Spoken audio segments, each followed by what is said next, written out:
आज हम ये सीखने वाले हैं कि प्रतिरोधों का जो श्रेणी क्रम संयोजन है वो होता किस तरह से है और इस संयोजन की तुल्य धारिता किस तरह से निकालते हैं।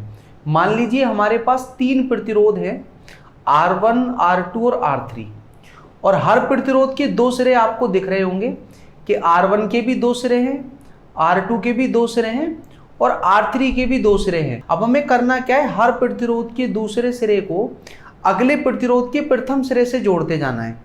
मतलब R1 का ये जो दूसरा सिरा है उसको R2 के प्रथम सिरे से जोड़ दो, R2 का ये जो दूसरा सिरा है उसको R3 के प्रथम सिरे से जोड़ दो और लास्ट में दो सिरे ऐसे होंगे जो किसी से भी नहीं जुड़े होंगे। पहले प्रतिरोध का प्रथम सिरा और लास्ट वाले प्रतिरोध का दूसरा सिरा, इनके बीच में आप एक बैटरी कनेक्ट कर दो जिसकी सहायता से हम इस संयोजन का तुल्य प्रतिरोध पता करने वाले हैं। और मान लेते हैं कि ये जो बैटरी है इसका विद्युत वाहक बल कितना है V। तो ये बात आपको पता होनी चाहिए कि जब भी किसी बैटरी से हम कोई प्रतिरोध लगाते हैं या प्रतिरोधों का संयोजन लगाते हैं तो वो संयोजन उस बैटरी से क्या करता है, एक विद्युत धारा खींचता है। अब ये जो विद्युत धारा है वो सीधी पहले प्रथम प्रतिरोध में जाएगी, फिर दूसरे प्रतिरोध में जाएगी और ऐसे होते हुए वो तीसरे प्रतिरोध से वापस बैटरी में लौट कर आ जाएगी। और हमेशा ध्यान रखना कि जितनी विद्युत धारा बैटरी से जाती है उतनी ही विद्युत धारा हमेशा बैटरी में वापस लौट कर आती है।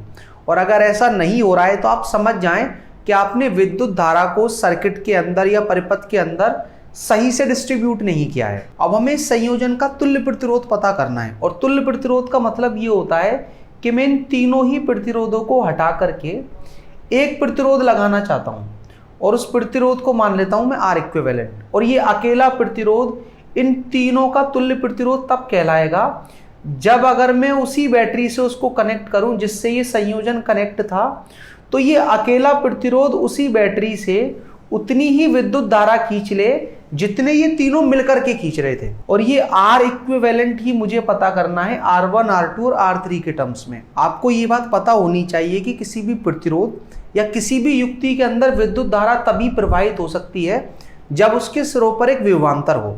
मैं मान लेता हूं कि सिरे का जो विभव है वो है V पॉजिटिव, क्योंकि ये बैटरी के पॉजिटिव से कनेक्ट है।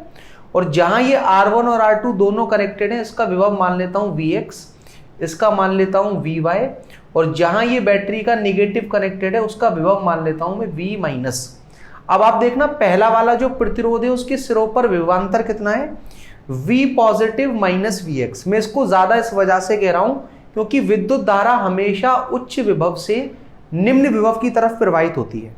तो विभवांतर कितना है पहले वाले के सिरों पर, V पॉजिटिव माइनस Vx, और ये किसके बराबर होगा ओम के नियम से, I इंटू में R1 की, क्योंकि इसके अंदर वही विद्युत धारा प्रवाहित होगी जो बैटरी से आ रही होगी, क्योंकि विद्युत धारा बिना डिवाइड हुए इस पूरे के पूरे परिपथ में एक सीधे रास्ते पर जा रही है। इसी तरह से अगर मैं दूसरे प्रतिरोध के लिए बात करूं तो विद्युत धारा जा रही है लेफ्ट से किसकी तरफ, राइट की तरफ, तो Vx ज्यादा होगा Vy कम, तो Vx माइनस Vy जो विभवांतर है ओम के नियम से कितना आ जाएगा, I इंटू R2 के बराबर।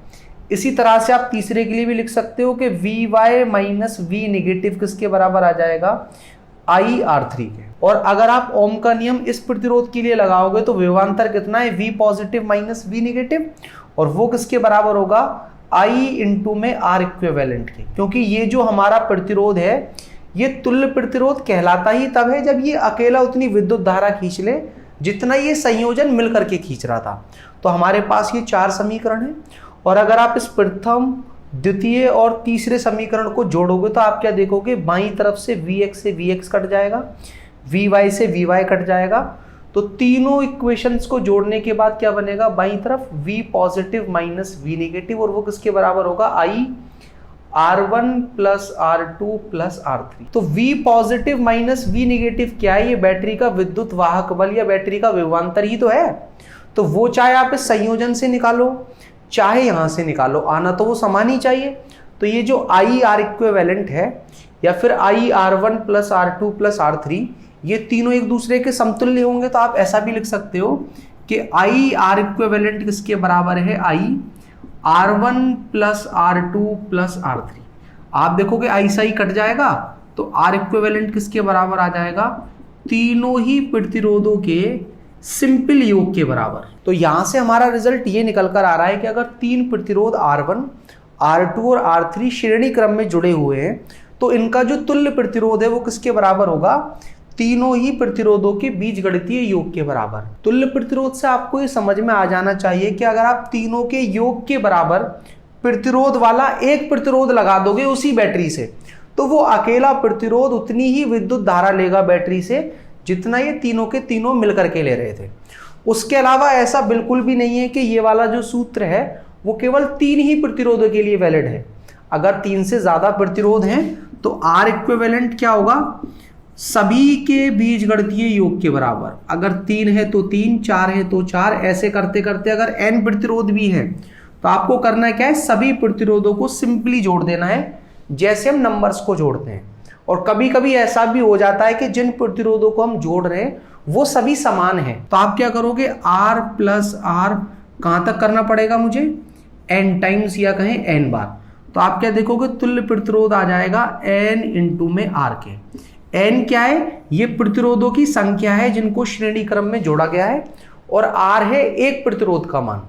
तो यहां से भी आप तुल्य प्रतिरोध का मान निकाल सकते हो। इसके अलावा श्रेणी क्रम संयोजन से संबंधित कुछ बातें आपको हमेशा ध्यान रखनी है कि ये जो बैटरी का विभव था वो तीनों प्रतिरोधों पर जिनको मैंने श्रेणी क्रम में जोड़ रखा है इस संयोजन के सिरों पर खर्च होता है।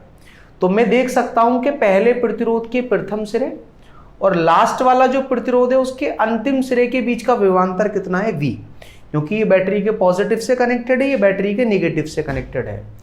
अब ये जो विभव हमने लगाया है बैटरी के द्वारा वो तीनों ही प्रतिरोधों पर इस तरह से वितरित होता है कि उन विभवांतरों का जो योग है वो किसके बराबर होगा? लगाई गई बैटरी के बराबर। अगर तीन प्रतिरोधों को जोड़ रखा है तो तीनों का योग V के बराबर होगा। अगर ऐसा करते हुए मैंने 10 प्रतिरोधों को जोड़ रखा होता तो 10 के सिरों पर जो विभवांतर है उन सभी का योग किसके बराबर होता? लगाई गई बैटरी के विभव के बराबर। दूसरी बात जो आपको ध्यान रखनी है वो ये है कि किसी भी प्रतिरोध के सिरों पर जो विभवांतर है वो उसमें प्रवाहित होने वाली विद्युत धारा और उसके प्रतिरोध के गुणनफल के बराबर होगा। और विद्युत धारा सभी प्रतिरोधों में समान है। ये श्रेणी क्रम संयोजन की खासियत होती है कि सभी प्रतिरोधों में एक ही विद्युत धारा प्रवाहित होती है, वो जो बैटरी से निकल रही होती है। अब धारा तो सभी में समान हो गई, तो हम ये भी कह सकते हैं कि किसी भी वैद्युत प्रतिरोध के सिरों पर जो विभवांतर आएगा वो उसके प्रतिरोध के अनुक्रमानुपाती होगा। मतलब जिसका प्रतिरोध ज्यादा है उसके सिरों पर विभवांतर ज्यादा। इस बात को आप इस तरह से समझ सकते हो कि अगर R3 का मान R2 की तुलना में 2 गुना ज्यादा है तो R3 के सिरों पर जो विभवांतर होगा वो R2 के सिरों पर जो विभवांतर है V2 उसकी तुलना में 2 गुना ज्यादा होगा। ये समीकरण ये समझाना चाह रहा है। और तीसरी बात आपको ये ध्यान रखनी है कि श्रेणी क्रम में जुड़े हुए सभी प्रतिरोधों के अंदर विद्युत धारा का जो मान है वो समान होता है। अगर तीन प्रतिरोध हैं तो तीनों में विद्युत धारा समान होगी और किसके बराबर होगी? वो विद्युत धारा जो बैटरी से निकल रही होती है। और इन तीनों को हटाकर जब हम तुल्य प्रतिरोध भी लगा रहे होते हैं तो उस अकेले प्रतिरोध के अंदर भी जो विद्युत धारा प्रवाहित हो रही होती है वो वही होती है जो बैटरी से निकल रही होती है। तो श्रेणी क्रम संयोजन में सभी प्रतिरोधों में, चाहे जो यहां संयोजन में जुड़े हुए हैं चाहे सबको हटाकर हम एक लगाएं, उन सभी में विद्युत धारा समान होती है। और वो किसके बराबर होती है? वो विद्युत धारा जो संयोजन बैटरी से निकाल रहा होता है। लेकिन ऐसा जरूरी नहीं है कि हर बार प्रतिरोधों को श्रेणी क्रम में ही जोड़ा जाए। प्रतिरोधों का एक प्रकार का संयोजन और होता है जिसे हम कहते हैं समांतर क्रम संयोजन। और अगर आप ये जानना चाहते हो कि समांतर क्रम संयोजन होता क्या है, उसके तुल्य प्रतिरोध से संबंधित सूत्र का निगमन किस तरह से करते हैं, तो आप इस वीडियो पर क्लिक कर देख सकते हो। और अगर आप दूसरे अध्याय स्थिर वैद्युत विभव तथा धारिता से संबंधित कुछ भी पढ़ना चाहते हो तो आपके लिए हमने प्लेलिस्ट तैयार की है। इस पर क्लिक कर आप जो टॉपिक चाहो वो पढ़ सकते हो। कुछ ना समझ आए तो कमेंट करके पूछ सकते हो।